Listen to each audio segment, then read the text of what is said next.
नमस्कार, मंडल news bulletin में आपका स्वागत है। आइए पेश करते हैं आज के कुछ प्रमुख व मुख्य समाचार। अब तक यदि आपने मंडल न्यूज़ के इस चैनल को लाइक व सब्सक्राइब नहीं किया है तो जल्द से जल्द इस चैनल को लाइक व सब्सक्राइब जरूर कर दें।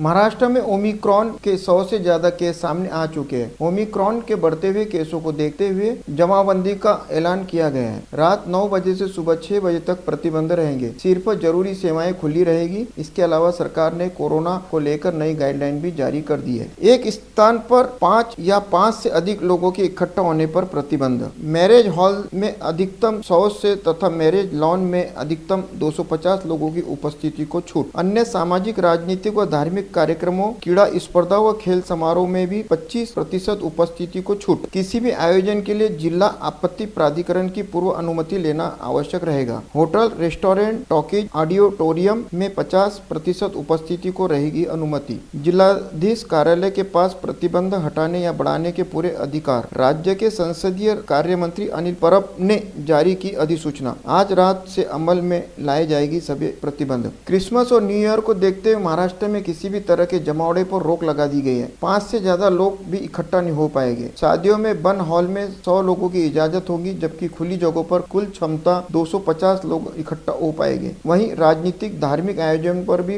लागू होगा नियम। स्पोर्ट इवेंट के दौरान क्षमता में सिर्फ 25% लोगों को शामिल होने की इजाजत रहेगी। Hotel, restaurant, gym, cinema hall में कुल क्षमता 50% लोग बैठ सकेंगे। महाराष्ट्र में ओमिक्रॉन के 108 केस मिल चुके हैं। महाराष्ट्र में पिछले 24 घंटे में ओमिक्रॉन के 20 नए केस सामने आए। मुंबई में 11, पुणे में 6, सतारा में 2, अहमदनगर में 1 केस मिला है। अब तक महाराष्ट्र में ओमिक्रॉन के 108 मामले सामने आ चुके हैं। इससे पहले हरियाणा में ओमिक्रॉन के बढ़ते मामलों को देखते हुए रात 11 बजे से सुबह 5 बजे तक नाइट कर्फ्यू का ऐलान किया गया। इसके दौरान जरूरी सेवाएं खुली रहेंगी। हरियाणा से पहले मध्य प्रदेश और उत्तर प्रदेश ये कदम उठा चुके। इसके अलावा गुजरात के 8 शहरों में भी नाइट कर्फ्यू लगा दिया गया है। इन दोनों कोविड वायरस के नए वेरिएंट ओमिक्रॉन के संक्रमण का खतरा दुनिया के विभिन्न देशों में बड़ी तेजी के साथ फैल रहा है। ऐसे में अमरावती वासियों ने सरकार की ओर से जारी नियमों का जागरूक रहकर पालन करना चाहिए। साथ ही टीकाकरण जरूर करवा लेना चाहिए। इस आशय का आह्वान करते हुए जिलाधीश पवनीत कौर ने कहा कि यद्यपि टीकाकरण के लिए किसी तरह की कोई सख्ती नहीं की जा रही है, किंतु कोविड वायरस के संक्रमण से बचाव हेतु टीकाकरण करवाना बेहद आवश्यक है, जिसके लिए सरकार द्वारा व्यापक स्तर पर जन जागृति कराई जा रही है। अतः सभी नागरिकों ने आवश्यक सहयोग करना चाहिए। मौसम विभाग द्वारा राज्य में एक बार फिर धुआंधार बारिश होने की संभावना जताई गई है, जिसके तहत अंदाज व्यक्त किया गया है कि आगामी 31 दिसंबर से पहले राज्य में कई स्थानों पर मूसलाधार बारिश हो सकती है। जारी वर्ष 2021 के दौरान ठंडी और गर्मी के मौसम में भी बारिश हुई है और साल के लगभग सभी महीनों के दौरान थोड़ा बहुत पानी बरसा। वहीं आज दिसंबर माह के प्रारंभ में भी बारिश हुई थी। वहीं इन दिनों चहु और कड़ाके की ठंड पड़ रही है, किंतु यदि आगामी दिनों में बारिश होती है तो ठंड का असर कुछ हद तक कम हो सकता है, किंतु इस बेमौसम बारिश की वजह से खेती किसानों में काफी हद तक नुकसान भी पहुंच सकता है। केंद्रीय नीति आयोग द्वारा हाल ही में जारी की गई रिपोर्ट के मुताबिक अमरावती जिले में केवल 12.24% नागरिक ही गरीब हैं। वहीं से 87.76% नागरिक गरीबी रेखा से ऊपर यानी अमीरों की श्रेणी में है। यही वजह है कि अमरावती में गरीबों के लिए चलाई जाने वाली योजनाएं अच्छे से हो रही है, किंतु इन योजनाओं की स्थिति कोई विशेष समाधानकारक नहीं है। बता दें कि केंद्रीय नीति आयोग ने वर्ष 2011 की जनगणना तथा वर्ष 2019-20 में किए गए पारिवारिक स्वास्थ्य सर्वेक्षण को लेकर हाल ही में घोषणा की। इसमें दर्शाई गई गरीबी केवल प्रति व्यक्ति आय पर आधारित नहीं है, बल्कि घर, विद्युत कनेक्शन, नल कनेक्शन, गैस कनेक्शन, स्वास्थ्य सुविधा, शिक्षा सुविधा और मृत्यु दर जैसे विभिन्न मानकों के आधार पर मल्टी डायमेंशनल पॉवर्टी निर्देशांक तय किया गया है, जिसके अनुसार अमरावती जिले में केवल 12.24% नागरिक ही इन सुविधाओं से वंचित है, जिसमें ज्यादातर ग्रामीण क्षेत्र के नागरिकों का समावेश है। वहीं विदर्भ क्षेत्र में यवतमाल जिले में सर्वाधिक 23.24% नागरिक गरीब है और सबसे कम 6.72% गरीब नागरिक नागपुर जिले में। विदर्भ क्षेत्र के लिए अधिकार पूर्ण रहने वाले राज्य विधानमंडल के शीर्ष सत्र को नागपुर की बजाय मुंबई में आयोजित करते हुए महाविकास आघाड़ी सरकार और मातोश्री निवासी मुख्यमंत्री ठाकरे ने विदर्भी जनता का अपमान किया है। साथ ही इस अधिवेशन में भी विदर्भ क्षेत्र के साथ भेदभाव व पक्षपात पूर्ण रवैया अपनाया गया है, जिसकी वजह से इस शीर्ष सत्र में विदर्भ क्षेत्र की जनता के हितों के लिए कोई सकारात्मक फैसला नहीं हुआ। इस आशय का प्रतिपादन बंडेरा निर्वाचन क्षेत्र के विधायक रवि राणा द्वारा विधानसभा में किया गया।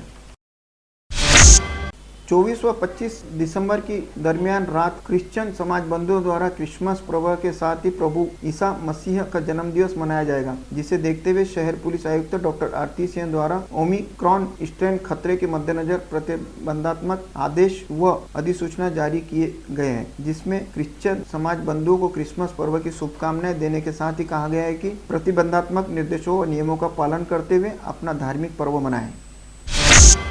नव वर्ष का स्वागत करने के नाम पर नशे में झूमते हुए वाहन चलाने अथवा हंगामा या उत्पात मचाने वाले लोगों पर कार्रवाई करने के लिए पुलिस महकमा पूरी तरह से तैयार हो गया है और 31 को किसी भी तरह के अनुचित प्रकार को रोकने के लिए विशेष अभियान चलाने का नियोजन शहर पुलिस आयुक्त डॉक्टर आरती सिंह के मार्गदर्शन में किया गया है, जिसके लिए सीपी डॉक्टर सिंह द्वारा आवश्यक दिशा निर्देश जारी किए जा चुके हैं।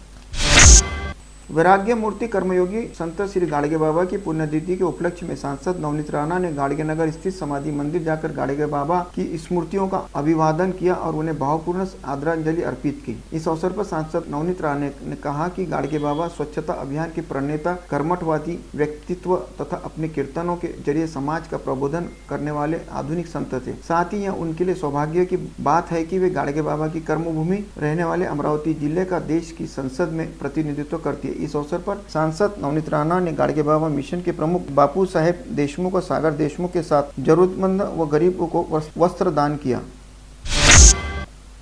स्थानीय राजापेट रेलवे क्रॉसिंग के नीचे से होकर गुजरने वाले रेलवे अंडरपास को देश के पूर्व प्रधानमंत्री भारत रत्न अटल बिहारी वाजपेयी का नाम दिया जा रहा है और कल 25 दिसंबर को पूर्व पीएम वाजपेयी की जयंती के उपलक्ष्य में राज्य के पूर्व ऊर्जा मंत्री चंद्रशेखर बावनकुले के हाथों रेलवे अंडरपास के नामकरण फलक का अनावरण किया जाएगा। इस संदर्भ में जानकारी देते हुए मनपा पार्षद प्रणीत सोनी का कहना रहा कि समूचे विदर्भ क्षेत्र में आज तक स्वर्गीय अटल बिहारी वाजपेयी जैसे महान नेता व पूर्व प्रधानमंत्री के नाम पर एक भी वास्तु नहीं है। ऐसे में उन्होंने राजापेट रेलवे अंडरपास के निर्माण का कार्य शुरू होने के साथ ही इसे पूर्व पीएम वाजपेयी का नाम देने हेतु अपने स्तर पर प्रयास शुरू कर दिए थे और उन्हें बेहद खुशी है कि यह प्रयास पूरी तरह से सफल भी हुए तथा कल राजापेट रेलवे अंडरपास का नया नामकरण होने जा रहा है। किसानों के मेट पर पहुंचकर राज्य सरकार द्वारा किसानों की मेट पर पहुंचकर 25,000 रुपए देने की घोषणा की गई थी।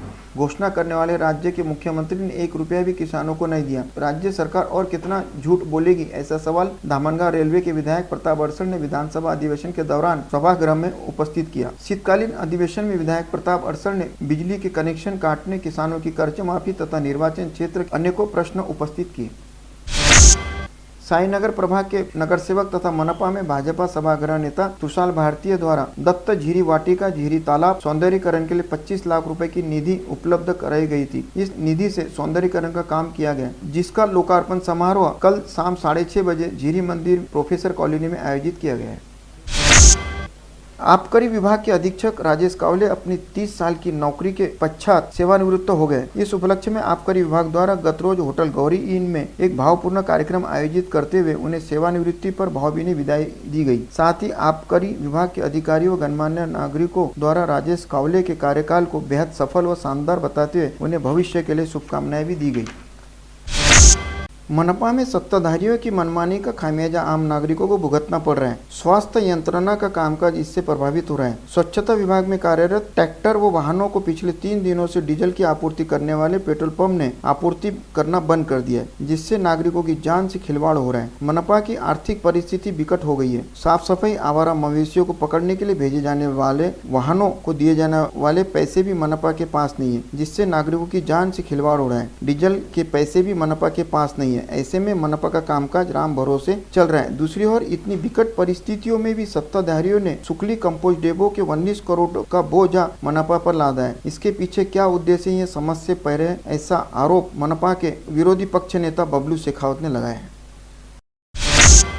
राज्य सरकार की ओर से ली जाने वाली पद भर्ती परीक्षा में इन दिनों बड़े पैमाने पर गड़बड़ियां उजागर हो रही है। वहीं अब अमरावती जिला परिषद में एक ठेका नियुक्त पद के लिए आयोजित किए गए साक्षात्कार में भी जबरदस्त नियोजन शून्यता देखी गई। अब ऐन समय पर साक्षात्कार की प्रक्रिया को रद्द कर दिया गया। ऐसे में अमरावती सहित दूर दराज के क्षेत्रों से डेटा एंट्री ऑपरेटर पद हेतु साक्षात्कार देने जिला परिषद पहुंचे आवेदकों ने यहां पर जबरदस्त संताप और रोष व्यक्त किया, जिससे जिला परिषद में करीब 3 घंटे तक वातावरण काफी तनावपूर्ण हो गया था। पुलिस ने सफलतापूर्वक मध्यस्थता करते हुए संतप्त आवेदकों को शांत किया। बता दें कि जिला परिषद के महिला व बाल कल्याण विभाग में 11 माह की अवधि हेतु डेटा एंट्री ऑपरेटर के पद पर ठेका पद्धति से नियुक्ति की जानी थी। इस पद के लिए 900 से अधिक उम्मीदवारों द्वारा आवेदन प्रस्तुत किए गए थे। आश्चर्य की बात यह है कि इस पद के लिए गुरुवार 23 दिसंबर को साक्षात्कार लिए जाने थे और बुधवार की शाम तक इस पद हेतु जिला परिषद प्रशासन द्वारा आवेदन स्वीकार किए जा रहे थे।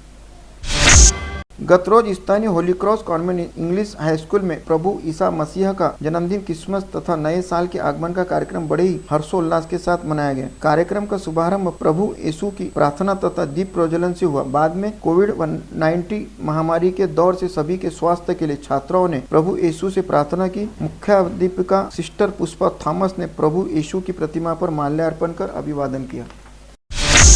स्थानीय माता खिड़की परिसर स्थित गजानन महाराज मंदिर में आज श्री क्षेत्र सेगांव हेतु गजानन भक्तों की पैदल वारी रवाना हुई। इस समय पूर्व महापौर पार्षद विलास सिंगोले तथा क्षेत्र की पार्षद सुनीता भेले के हाथों गजानन महाराज की प्रतिमा और पालकी का विधि विधान पूर्वक पूजन किया गया। साथ ही पालकी के साथ पदयात्रा में रवाना हो रहे वारकरियों का भी तिलक लगाकर सम्मान किया गया। इस समय पूरा परिसर जय हरि विठ्ठल व गजानन माउली के जय घोष से गूंज उठा।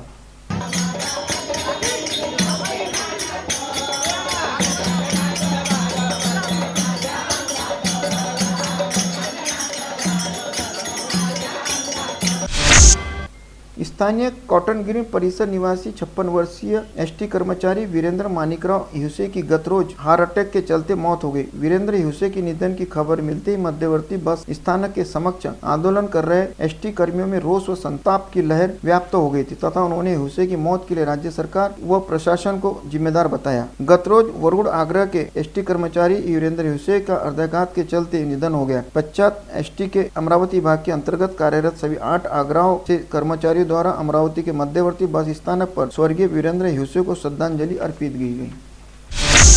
हाल ही में Amravati district body building and fitness association की मान्यता एवं कठोरा नाका स्थित साई जिम व जवाहर गेट स्थित गोल्डन जिम द्वारा श्री मेंस बेस्ट फिजिंग तथा गोल्ड बॉडी बिल्डिंग स्पर्धा का आयोजन किया गया था, जिसमें धीरज आवारे व अजिंक्य मदन ने प्रथम स्थान पर रहते हुए विजेता खिताब जीतने में सफलता प्राप्त की।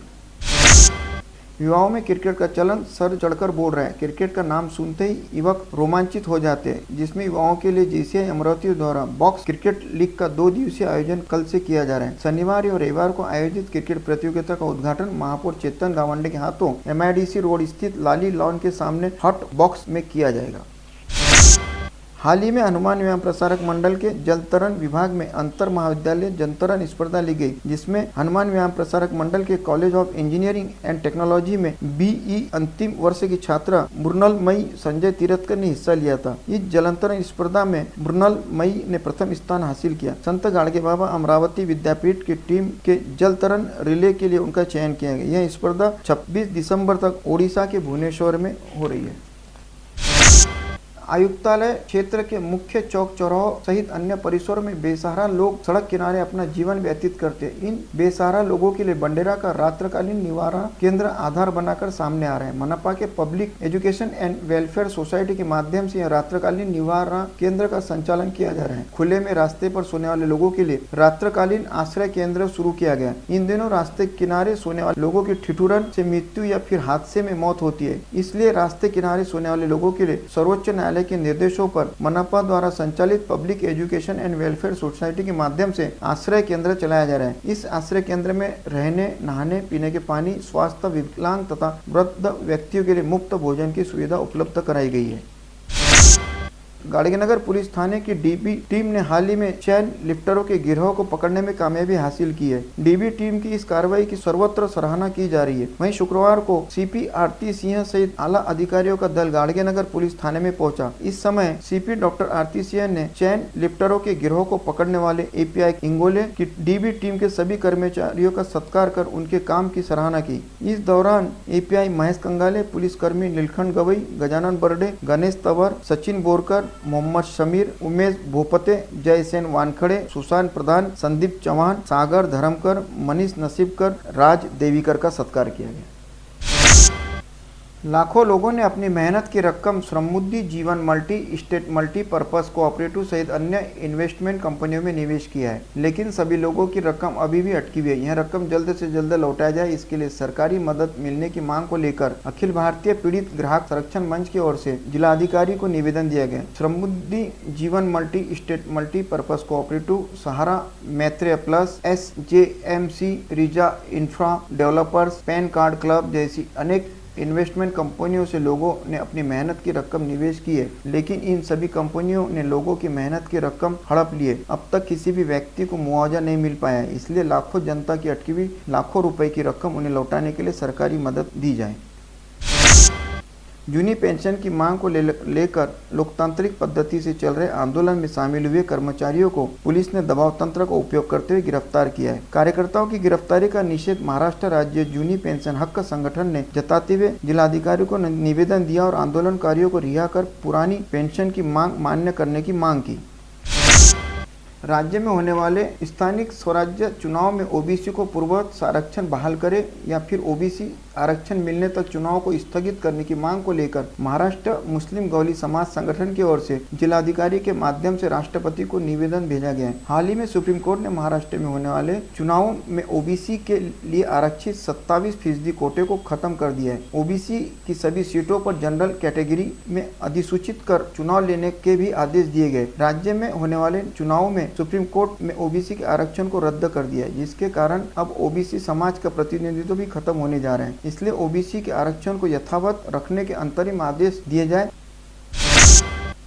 नेकी की दीवार नाम से जरूरतमंद लोगों के लिए कपड़ों सामग्री वितरण केंद्र हेतु करने की अनुमति दी जाए। इस आशय की मांग को लेकर मारवाड़ी विवाह मंच की ओर से जिलाधिकारी को निवेदन दिया गया है। मारवाड़ी विवाह मंच की ओर से बीते 3 वर्षों से विविध सामाजिक उपक्रमों का आयोजन किया जा रहा है। इसी कड़ी में नेकी की दीवार के नाम से जरूरतमंद लोगों के लिए कपड़ों सामग्री का वितरण केंद्र शुरू करने की अनुमति दी जाए, ताकि जरूरतमंद लोग इसका लाभ उठा सके।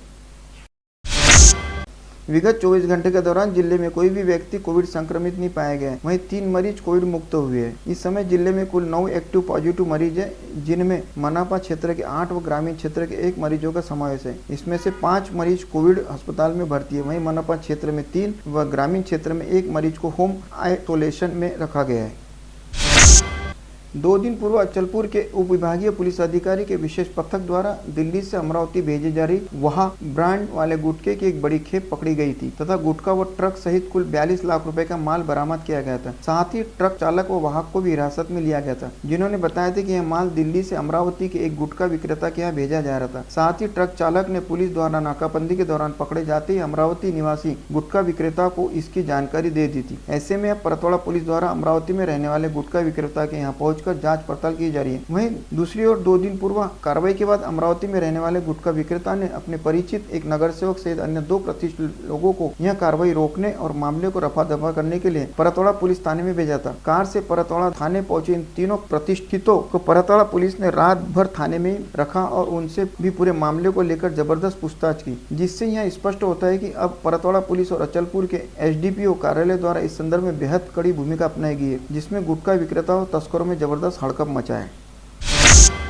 विगत कुछ दिनों से राजापेट परिसर में रहने वाले किन्नर समुदाय का साबनपुरा व निभोरा परिसर के किन्नर डेरे के साथ मांगने खाने को लेकर विवाद चल रहा है। इसी के तहत आज राजापेट परिसर में रहने वाले छोटी खान नामक 35 वर्षीय किन्नर ने फिनाइल पीकर आत्महत्या करने का प्रयास किया। हालांकि इस किन्नर को समय रहते हुए जिला सामान्य अस्पताल में भर्ती कराया गया, जहां पर उसका इलाज जारी है।